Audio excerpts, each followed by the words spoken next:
So let's read the question. The question says match the columns and find out the correct combination. Question में हमें दो columns दिए, हमें इन दो columns को मैच करना है और गिवन ऑप्शंस में से करेक्ट कॉम्बिनेशन को चूज करना है. सो इन दिस क्वेश्चन हमारा की कॉन्सेप्ट क्या यूज हो रहा है? की concept for this question is disorders of respiratory system. Respiratory system के अगर कुछ डिसऑर्डर्स हम डिस्कस करेंगे, फर्स्ट विल बी एस्थमा. तो एस्थमा क्या होता है? एस्थमा होता है डिफिकल्टी इन ब्रीदिंग सिचुएशन, जो यूजुअली होता है ड्यू टू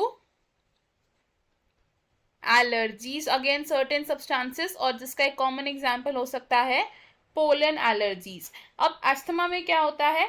इन्फ्लेमेशन हो जाती है in the bronchi and the bronchioles. Inflammation in bronchi and bronchioles in the lungs. Second respiratory disorder जो हम डिस्कस करेंगे, it is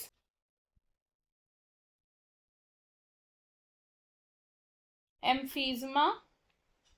तो एम्फीजमा क्या होता है? ये एक ऐसा डिजीज है जिसमें एल्वियोलाई की वॉल डैमेज हो जाती है. तो इसमें क्या होता है? Damage of alveoli wall. और एल्वियोलाई वॉल की डैमेज होने से क्या हो जाता है? रेस्पिरेटरी सरफेस एरिया डिक्रीज हो जाता है. Respiratory surface area decreases. और एम्फीजमा को हम रीअकरिंग ऑफ ब्रोंकाइटिस भी कह सकते हैं. It is also called recurring of bronchitis. और ब्रोंकाइटिस क्या होता है? ये एक ऐसा इन्फ्लेमेशन डिसऑर्डर होता है जिसमें ब्रोंकाइल ट्यूब्स में इन्फ्लेमेशन हो जाती है. अब next disorder of the respiratory system here is pneumonia. तो निमोनिया क्या होता है? निमोनिया है एक ऐसा रेस्पिरेटरी डिसऑर्डर जिसमें लंग्स में फिलिंग हो जाती है ऑफ सर्टेन सब्सटेंसेस, जिसका एक एग्जांपल क्या हो सकता है? Accumulation of white blood cells. और कौन से तरीके के वाइट ब्लड सेल्स की एक्यूमुलेशन होती है? It has the accumulation of eosinophils. और इस तरीके के निमोनिया को हम क्या बोलते हैं? इओसिनोफिलिक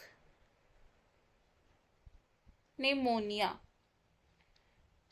तो हमारे पास जो दो कॉलम्स दिए थे, अगर हम इन दो कॉलम्स को मैच करेंगे तो हम क्या बता सकते हैं कि एस्थमा है एक एलर्जिक रिएक्शन, एम्फीजमा क्या है? Recurring of bronchitis, and pneumonia क्या है? Accumulation of white blood sales in the alveolus. तो हमारे मैचेस क्या बनेंगे इसके accordingly? A with third of column 2, B with first of column 2 and C with second of column 2. तो हमारा correct answer क्या है इसके accordingly? The correct answer is option A here. बाकी के ऑप्शंस क्यों रॉन्ग है ये भी देखते हैं. ऑप्शन बी हमारा रॉन्ग होगा बिकॉज इट सेज कि एस्थमा में व्हाइट ब्लड सेल्स की एक्यूमुलेशन हो जाती है in the alveolus, and pneumonia एक एलर्जिक रिएक्शन है, which is wrong. Option C भी रॉन्ग होगा बिकॉज इसमें कहा गया है कि एम्फीजमा में व्हाइट ब्लड सेल्स की एक्यूमुलेशन हो जाती है, एंड न्यूमोनिया है recurring of bronchitis. And option D भी रॉन्ग होगा बिकॉज इस ऑप्शन में कहा गया है कि एस्थमा में एक्यूमुलेशन हो जाता है व्हाइट ब्लड सेल्स का, emphysema is allergy and pneumonia is recurring of bronchitis, which is incorrect. So इस क्वेश्चन में हमारा करेक्ट फाइनल आंसर है option A. I hope you understood it. All the best. Thank you.